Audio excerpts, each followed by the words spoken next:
할렐루야, 좋은 주일 아침입니다. 우리가 3주 전부터 코로나 시대 때 3년 동안 1만여 교회가 사라지는 것을 보면서 교회가 이렇게 쉽게 세워지고 쉽게 사라져도 되나, 교회가 도대체 무엇일까 하는 고민이 좀 생기면서 우리가 사도행전을 하다가 이제 구약의 성막에 대한 말씀을 살펴봤습니다. 예수님 당시까지만 해도 교회라는 것은 예루살렘 교회 하나였어요. 근데 그 예루살렘 교회도 무너지고 그 교회 자리에 지금은 이슬람 사원이 세워져 있어요. 충격이죠. 그리고 유럽이나 특히 영국 같은 데는 큰 교회 건물들이 나이트클럽이 되고 술집이 되었어요. 그런 걸 볼 때 과연 교회가 건물인가? 또 교회는 무엇일까? 또 이 땅에 큰 교회들도 교회라 그러고, 또 저희 교회 같은 그런 개척교회나 소규모 교회도 교회라고 하는데, 과연 교회가 몇 명이 모여야 교회며 또 무엇이 있어야 교회인가? 실은 고민이 되는 건 사실이에요. 그러면서 우리가 교회라고 이름을 부른 것이 광야교회, 모세를 통해서 하나님이 이스라엘 백성들의 애굽의 노예들로 탈출시키셔서 광야에서 처음으로 제사 드리고 예배 드리고 하나님과 교제하는 성막을 세우게 하셨어요. 성소인데 거룩한 텐트, 우리 교회 크기만한 텐트예요. 근데 거기에 제일 중요한 게 언약궤라 그랬죠. 그 언약궤 안에는 법궤가 들어있어요. 십계명. 그러니까 언약궤에서 주님이 이스라엘 백성들을 만나주신다 약속하셨고, 또 번제단 위에서 만나주신다 그랬어요. 언약궤는 말씀. 여러분, 요한복음 1장에 보면 하나님은 곧 말씀이시다. 그러니까 언약궤는 말씀이신 예수 그리스도를 뜻해요. 번제단에서도 주님이 번제단에서 이스라엘 백성들을 만나시고 그들에게 말씀하신다. 아무리 제사를 많이 드리고 예배를 많이 드려도 하나님 못 만나면 무슨 소용이 있겠어요. 근데 하나님이 만나 주시겠다고 약속하신 곳이 두 곳인데 언약궤 위 시은소와 번제단이었어요. 근데 번제단은 뭘 가리키죠?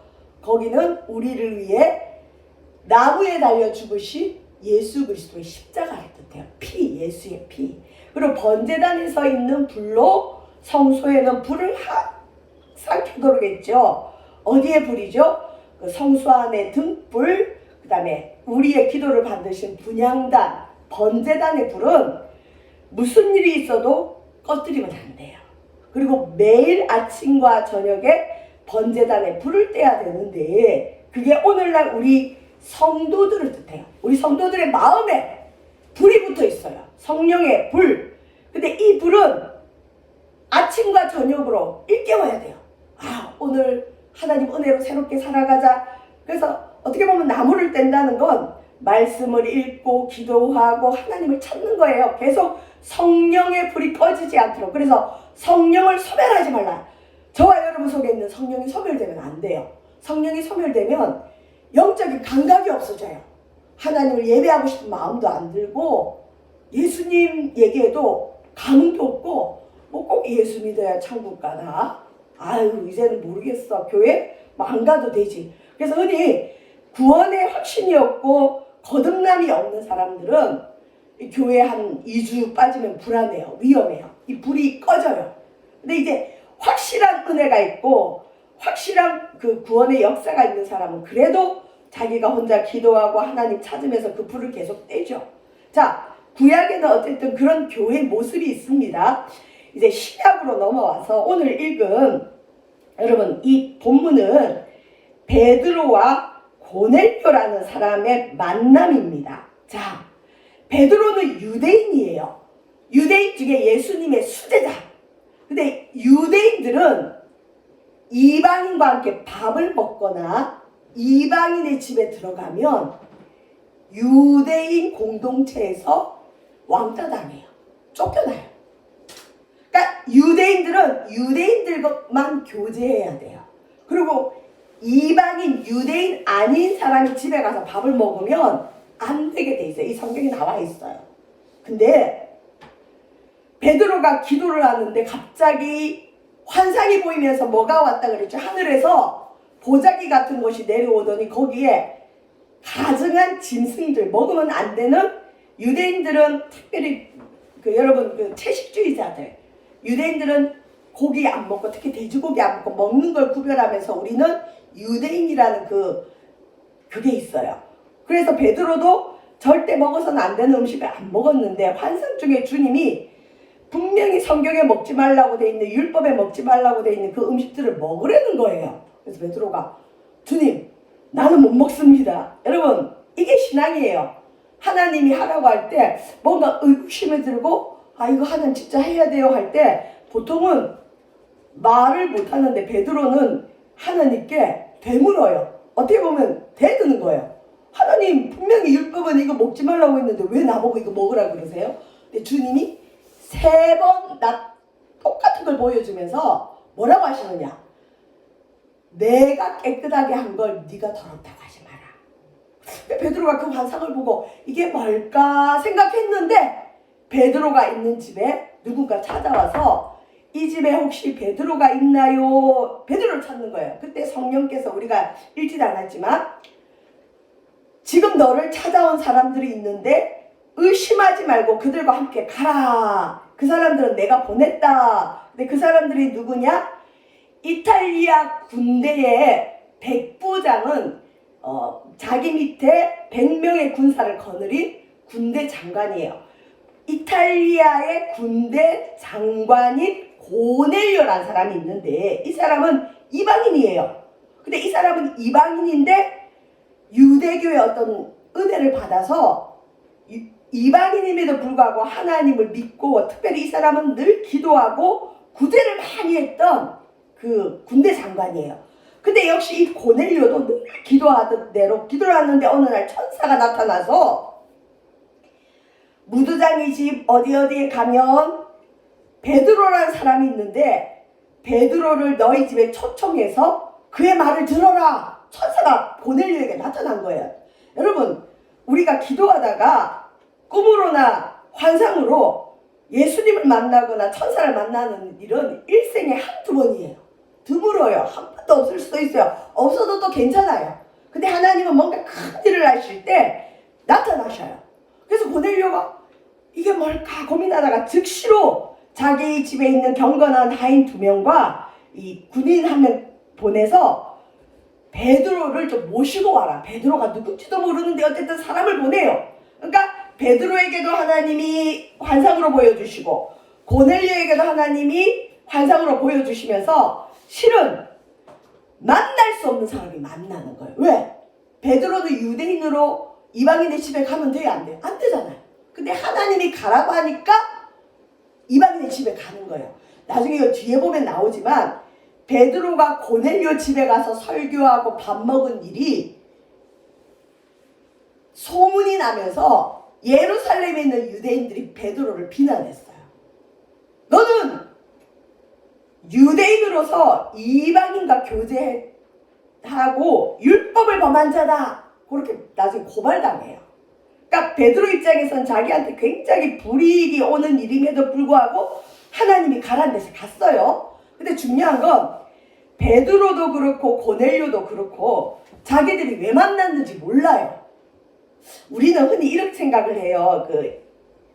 옛날에 점쟁이 많이 찾아다닌 분들은 점쟁이처럼 하나님의 사람들도 기도하면 뭐든지 안다고 생각해요. 특별히 이제 초신자들이나 조금 마음이 연약한 우리 믿음이 좀 그런 분들은 제가 제일 힘들었던 게 와서 꼭 점쟁이한테 묻듯이 물을 때가 있어요. 그러면 제가 그 얘기해요. 아유 권사님 목사라고 다 아는 거 아니에요. 하나님이 보여주고 알려줘야만 알지 우리는 모릅니다. 몰라도 가는 게 신앙이거든요. 베드로도 하나님이 왜 자기에게 이 위험한 일을 시키는지 몰랐어요. 이방 집에 간다는 건 안 되거든요. 비난받아요. 예수님처럼 어쩌면 죽을지도 모를 일이에요. 근데 베드로 갔어요. 고넬료도 베드로를 하나님이 왜 초청하라고 했는지 모르지만 고넬료는 뭔가 이 사람은 하나님의 사람이겠지 하고 초청을 했어요. 근데 고넬료의 뛰어난 점은 하나님 하나님의 역사가 있으니까 자기 혼자만 베드로의 설교를 듣는 게 아니라 여기 우리가 읽진 않았지만 10장 24절에 보면 이 고넬료가 자기 친척과 가까운 친구들을 다 모아놓은 거예요. 베드로 온다고. 제가 여담인데 전도사로 있을 때 이제 목사님이 어디 권사님 집에 좀 가보십시오. 아무래도 그분이 주일을 안 나와서 좀 걱정이 돼서 갔는데 그 집에 가서 기도를 하는데 왠지 이게 하나님이 역사할 때가 있어야 다 그렇진 않고 이 집에 부부가 이혼할 것 같은 위기가 느껴지는 거예요. 둘 다 권사님인데. 근데 감동은 있는데 이거 말 조심해야 되잖아요. 뭐 점쟁이처럼 이혼하세요? 이러면 안 되잖아요. 그래서 그냥 조심스럽게 권사님 남편하고 무슨 문제가 있으신가요? 그랬더니 이 권사님이 깜짝 놀라. 전도사님 어떻게 알았어요? 지금 남편이랑 이혼 서류 써놓고 법원에 갈 일만 남았다는 거예요. 그래서 그냥 하나님이 그런 감동을 주시네요. 그래서 이제 상담을 해주고 이혼을 말렸어요. 근데 이제 이 권사님이 자기가 이혼하려고 했던 걸 아무한테 안 알렸는데 어떻게 하나님이 전도사님한테 알게 해주셨냐 이러면서 고넬료도 보면 베드로가 오니까 마치 예수님이나 하나님을 보듯이 막 엎드려 절을 하니까 베드로가 아이고 그렇게 하지 마세요. 나도 그냥 사람입니다. 그렇게 한 것처럼 이 권사님이 저렇게 막 절을 하면서 자기 집에 한 번만 더 와달라는 거예요. 그래서 아유 권사님 그건 하나님이 하셨지 권사님 사랑하셔서 제가 그런 능력이 있는 게 아닙니다. 그랬더니 그래도 한 번 와달라고 하길래 이제 제가 목사님께 의논을 했더니 목사님이 웃으시면서 강전사 한 번 더 가봐 그렇게 원하는데 그래서 목사님 허락을 받고 갔어요. 갔는데 이 권사님이 자기 친척들을 다 모아놓은 거예요. 그러니까 자기에게 있었던 그 일이 있기를 또 원해서 모아서 제가 하도 웃음이 나서 그냥 예배만 드려주고 돌아왔어요. 그러니까 일생에 그런 일은 하나님 필요할 때 주시는데 고넬료도 그 권사님의 마음은 그거죠. 우리 모두 다 주의 음성을 좀 들었으면 좋겠다. 그러니까 주의 음성은 말씀으로 들으면 되는데 어쨌든 그랬어요. 근데 이 고넬료가 뛰어난 점은 하나님이 역사하니까 자기 혼자만 듣는 게 아니라 좋은 거는 나누고 싶잖아요. 그러니까 자기 가족은 물론 친척과 가까운 친구들을 다 모아놓고 베드로를 기다리는 거예요. 자, 그래서 베드로가 와서 얘기를 쭉 들어보니까 고넬료가 또 얘기를 해요. 제가 환상을 봤는데 빛난 옷을 입은 사람이 나타나서 하나님이 내 기도를 듣고 내 구제를 기억했다. 그리고 욥바에 사람 보내서 베드로란 시몬을 모셔와라. 그는 바닷가 무두장에 시몬의 집에 있다. 어쨌든 이런저런 얘기를 하니까 베드로가 34절 오늘 본문 우리가 읽은 거죠. 34절에 베드로가 입을 열어 말하되 이제 베드로가 하나님이 여기 왜 보냈는지 안 거예요. 그래서 34절 보면 내가 참으로 하나님은 사람의 외모를 보지 아니하시고 여기서 사람의 외모라는 건 유대인이 아니라 이방인이라도 준비된 자는 하나님이 만나주신다는 걸 베드로가 깨달은 거예요. 자기 환상이 뭐죠? 가증한 짐승 잡아먹으라는 거잖아요. 이방인에게 가서 설교하라는 하나님의 내용이었던 거예요. 그걸 이제 깨닫고 36절에 보면 각 나라 중 하나님을 경외하며 의를 행하는 사람은 다 받으시는 줄 깨달았도다. 여러분 사도행전에서 오순절 마가 다락방 사건 다음으로 유명한 본문이 오늘 이 본문이에요. 이건 획기적인 역사예요. 그전에는 유대인들만 말씀을 받고 유대인들만 하나님이 받는다고 생각했어요. 근데 여기 베드로가 유대인들을 향해 목회했던 사람인데 베드로가 깨달은 게 뭐냐? 하나님은 이방인이라도 하나님을 경외하고 의를 행하는 사람은 하나님 받으시구나, 구원해 주시구나, 이걸 깨달은 거예요. 베드로가 이걸 깨닫지 못했으면 여러분 오늘날 우리나라의 교회도 못 세워지고 법적으로 안 돼요. 율법에 의하면. 사도 바울이 가는 데마다 교회를 많이 세웠거든요. 그 이후로. 근데 사도 바울이 교회 세우는 것들마다 유대인들의 시비가 걸려서 그 교회들 무너졌을 거예요. 근데 이 당시 교회의 핵심 누구였냐면 예루살렘 교회였고, 예루살렘 교회 대부분의 성도는 베드로의 설교를 듣고 은혜 받은 사람들이에요. 베드로가 한번 설교할 때 3,000명이 돌아왔고 5,000명이 돌아왔어요. 그래서 예루살렘의 교회에 베드로의 영향력은 예수님 다음이에요. 그러니까 베드로가 한마디 했더니 예루살렘 교회가 이방인들이 예배드리고 자기들처럼 예수님 믿고 하나님 찾는 걸 인정해 주기 시작한 거예요. 베드로가 이 일을 안 했으면 사도 바울이 아무리 노력을 해도 이방인의 교회에 세워지는 것들 무너졌어요. 다시 얘기하지만 예수님 당시까지 교회는 어디 하나였다고? 예루살렘 교회 하나였어요. 근데 베드로와 사도 바울 이후부터는 어떤 일이 벌어지느냐? 어느 마을에 가서 그 어떤 한 가정에 가서 그곳에서 설교하고 예배드리면 거기 교회가 되는 거예요. 그래서 에베소 교회 세워지고 우주순처럼 교회들이 막 생기는 거예요. 바울이 지나가면 교회들이 막 생기는 거예요. 그러니까 이 교회 개념이 바뀌어버린 거죠. 이전에는 건물에 임하신 주님이에요. 성막에 임하신 주님인데 이제는 믿는 자들이 모이면 그게 교회가 돼요. 불 받은 사람이 모이면 교회 돼요. 내 속에 성령의 불이 임하면 교회가 되는데 이제 오늘 베드로가 고넬료 집에서 설교하는 이 설교의 내용이 예루살렘 교회에서 제사 드리며 드렸던 예배 말고 이제 예수님 돌아가신 이후에 어떤 특정한 장소에 임하시는 영이 아니라 믿는 사람들이 모여서 드려지는 예배가 교회가 되는 그 교회의 모습의 요소들이 핵심들이 오늘 이 본문에 나와요. 여러분 주보에 보시면 교회 핵심돼 있죠. 그러면 오늘날 교회는 뭐가 있으면 교회일까요? 구약의 교회는 언약궤가 있어야 돼요. 지성소가 있어야 돼요. 분향단이 있어야 돼요. 등불이 있어야 돼요. 번제단이 있어야 돼요. 근데 초대교회 이후로는 그런 것들이 싹 없어요. 이제 더 이상 짐승 잡는 제사는 없어요. 구약의 예배가 끝났어요. 이제 신약 시대에 들어와서 예수님 십자가에 돌아가시고 사도들이 교회를 세우면서부터 교회의 모습이 완전히 바뀌었어요. 건물이 아니라 가정집에서 몇 사람 모여서 예배 드리면 거기가 교회가 되는데 세상 사람들이 볼 때는 교회 같지 않잖아요. 저 몇 사람 모여서 뭐 예배 드리더니 교회라 그러네. 세상 사람들이 볼 때는 우습게 보이지만 그곳이 교회가 되는 거예요. 그러면 초대교회 이후에 오늘날까지 교회의 중심, 핵심은 뭐냐? 제가 5가지 요약을 했는데 이 5가지가 있으면 교회예요. 교회예요. 첫 번째, 여러분 주보 보시면 첫 번째 뭐냐?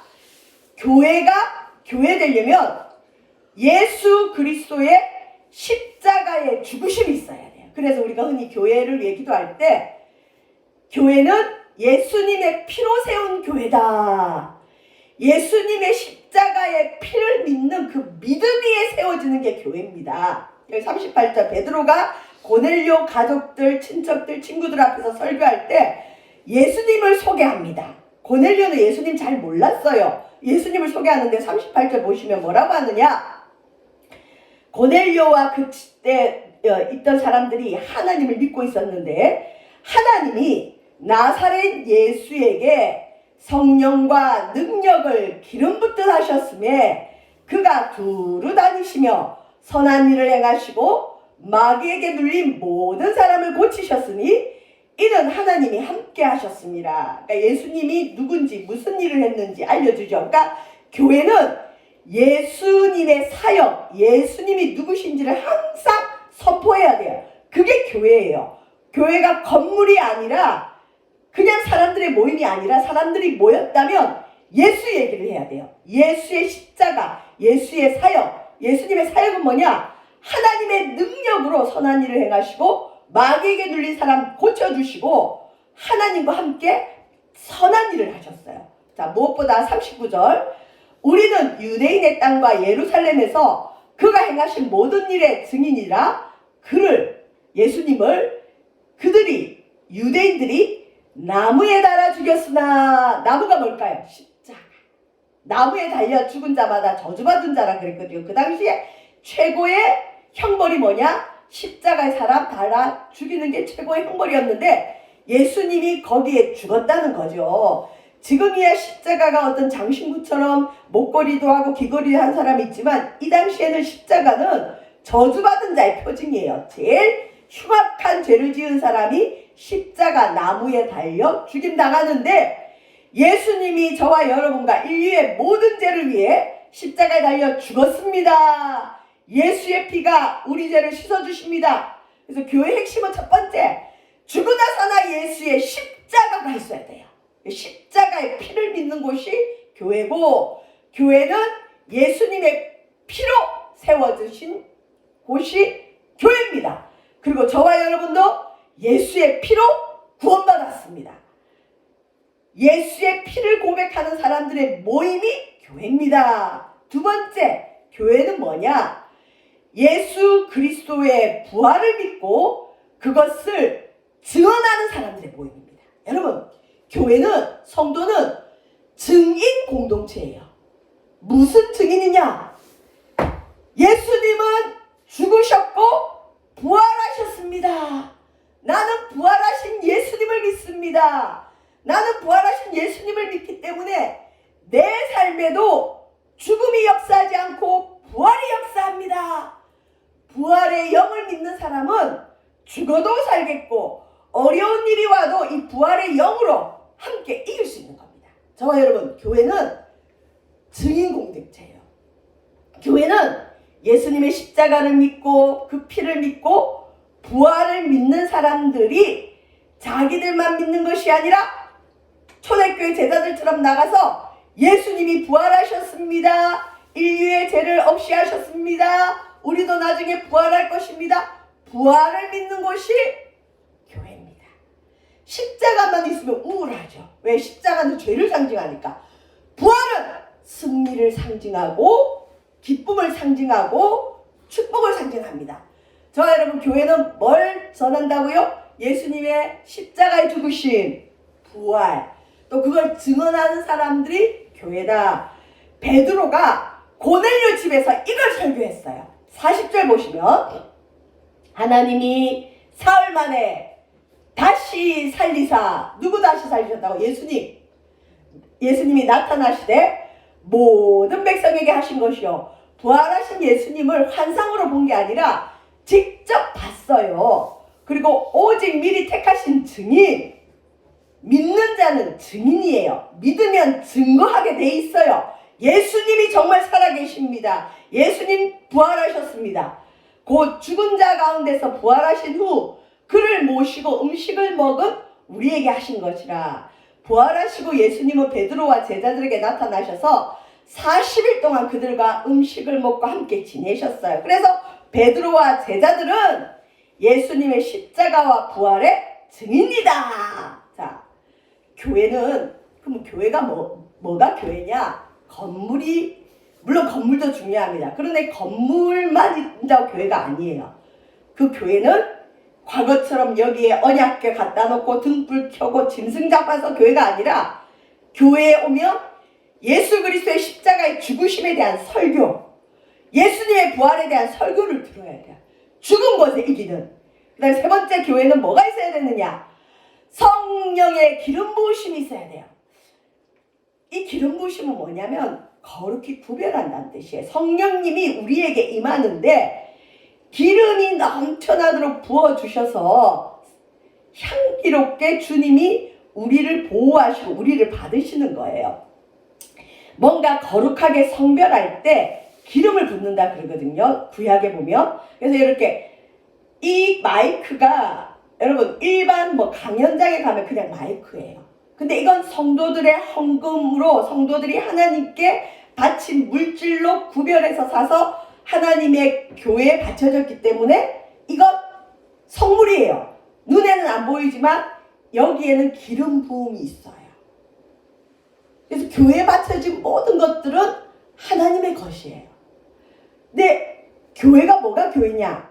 성령의 기름 부으심이 있어야 되는데 성령의 기름 부으심이 언제 임하느냐? 44절에 보시면 베드로가 이 말을 할 때, 이 말은 뭐냐? 예수님의 십자가와 부활을 증거할 때 예수님 얘기를 하니까 성령님이 말씀 듣는 모든 사람에게 내려왔어요. 이방인이라도 내려왔어요. 성령이 임해야 교회입니다. 45절 베드로와 함께 온 할례 받은 신자들이 유대인들을 뜻해요. 이방인들도 우리처럼 성령 부어주시네? 그걸 보고 놀라는 거예요. 자, 성령 부어주신 증거가 뭘로 나타나느냐? 고넬료 이방인이었어요. 고넬료 친척들 다 이방인이었어요. 유대인들 생각에 의하면 이방인들은 성령 못 받다고 생각했는데 예수님 십자가와 부활을 증거했더니 성령이 이방인들에게도 내리면서 이들이 방언을 말하고 그리고 진심으로 하나님을 높이는 거예요. 여러분 성령이 오시면 하나님을 높이게 돼 있어요. 진심으로. 와, 하나님이 진짜다. 하나님이 최고다. 하나님이 주인이다. 그리고 방언이 말해져요. 언어가 바뀝니다. 성령의 기름 부으심이 있어야 교회입니다. 여러분 교회는 오면 하나님 높이고 방언이 임하고 하나님의 영이 임해야 됩니다. 네 번째, 교회가 교회 되려는 교회의 핵심이 뭐냐? 신앙 고백이 있어야 돼요. 신앙 고백은 뭐냐? 예수님이 누구신가? 마태복음 16장 16절 18절 보시면 시몬 베드로가 대답하여 이르되 주는 그리스도시요 살아계신 하나님의 아들입니다. 여러분 교회는 구약의 교회는 어떤 장소라 그랬죠. 건물의 일이라 그랬죠. 신약의 교회는 신앙 고백 위에 세워지는 거예요. 신앙 고백이 있으면 돼요. 근데 이 신앙 고백이 뭐냐? 예수가 누구시냐? 우리 예수님은 그리스도시요 구세주시요 살아있는 하나님의 아들입니다. 그랬더니 예수님 뭐라 그러느냐? 베드로에게 너는 베드로다. 내가 이 반석 위에 베드로의 신앙 고백 위에 여러분 베드로라는 이름이 반석이에요. 그래서 어떤 사람은 로마 카톨릭은 베드로 위에 교회가 세워진다고 베드로를 초대 교황 뭐 이래서 베드로를 숭배하죠. 그건 아니에요. 베드로의 신앙 고백 위에 하나님의 교회를 세우리니 음부의 권세가 이기지 못하더라. 지옥의 권세가 이기지 못하고 죽음의 권세가 이기지 못해. 그래서 교회는 이런 신앙 고백이 있으면 마귀를 이깁니다. 귀신을 이깁니다. 죽음을 이깁니다. 지옥의 권세를 이기는 겁니다. 이게 있어야 교회고 마지막으로 자 오늘 본문에 보면 베드로가 예수님 십자가 이야기, 예수님 사역 이야기, 부활 얘기를 했더니 여기 44절에 보니까 베드로가 이 말을 할 때 성령이 말씀 듣는 모든 사람들에게 내려오셔서 그들이 성령 받았잖아요. 그랬더니 거기가 교회가 아닌데도 바로 그 자리에서 뭘 줬을까요? 세례 줬어요. 여러분 오늘날은 세례는 교회에서만 받게 돼 있어요. 근데 이 당시 초대교회는 고넬료 집에서 예수님 믿고 성령이 임하니까 바로 세례를 베풀었어요. 자, 그래서 이 고넬료 집에서 한 베드로의 설교 안에 초대교회의 이후로 모든 교회들이 가지고 있어야 될 교회의 핵심이 5가지로 요약됩니다. 첫 번째 뭐가 있어야 된다고요? 예수 그리스도 십자가. 그래서 십자가 죽으심, 피. 그래서 교회는 실은 여러분 축복받으러 오는 곳보다는 죄 문제 해결하러 와요. 죄 문제 해결하면 모든 축복은 오게 돼 있어요. 그 다음에 죄만 해결하는 것이 아니라 부활의 영. 여러분 직장에서 어렵습니까? 날마다 주님의 십자가를 기억하고 일단 회개하고 두 번째 부활을 주장하세요. 예수님 부활했기 때문에 내 직장에서도 나는 이 부활의 영으로 부활은 승리거든요. 부활은 죽은 게 살아나요. 여러분을 괴롭히고 어둡게 하는 건 죽음이에요. 그 직장을 향해서 부활의 영이 나와 함께하기 때문에 나는 이곳에서 살아난다. 주의 영으로 살아난다. 주장하세요. 이게 부활을 믿는 사람의 능력이에요. 교회에서만 부활을 외치는 것이 아니라 여러분이 있는 곳에, 여러분의 가정에 죽어있는 것들이 살아나야 됩니다. 부활, 십자가와 부활, 십자가와 부활을 붙들면 성령이 임하게 돼 있어요. 성령은 예수님의 영이기 때문에 예수님 붙들면 성령이 옵니다. 말씀 들을 때 성령이 옵니다. 성령이 오면 고백을 할 수 있어요. 예수님이 진짜 구세주구나. 이 신앙 고백이 있어야 교회고, 마지막으로 이 신앙 고백이 있는 사람들이 행하는 예식이 있는데, 교회의 중요한 예식은 딱 두 가지예요. 카톨릭은 예식이 많아요. 근데 기독교는 교회가 전통적으로 지켜야 될 예식은 딱 두 가지예요. 뭐냐? 그걸 성례 그래. 거룩한 예식 두 가지 뭐냐? 첫 번째, 세례 예식.